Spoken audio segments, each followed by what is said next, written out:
Миний бэрүүд болно гэдэг байгаа биз? Босгоод байна. Бууц хийж яг чадах уу? Болоод байна.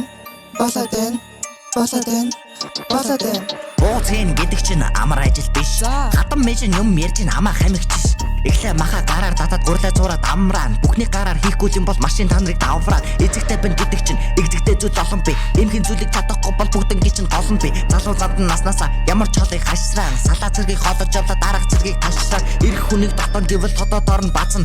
Хаяа гэртээ болоход дэрүүл заримдаа нэг гацна. Хоол авчин гэдэг чинь цэрхэн зүрхэл ажил. Одоо та нар ойлгосон бол сэтгэлээсээ ажил. Хоолоо гэдэг хатуу шүү. Хадмын хаяа хэцүү шүү. Хитэн тагдаг хэлсэн гэлээ намайг та нар битэн шүү. Дэмий шүү. Юу ч ясан тараач би мэдэн шүү. Ургуу хэрэгэ дахиад юм бол салаадах гэж хэлсэн шүү.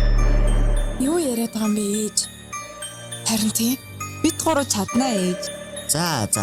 Буу заагаар гогтоо да.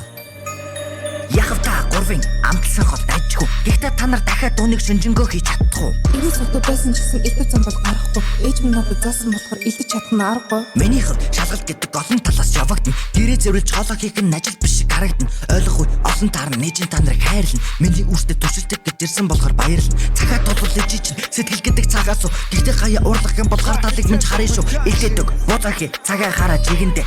Тэгээд эмэгтэй хүнийг даруй чанар хатан ухаал чимэндээ.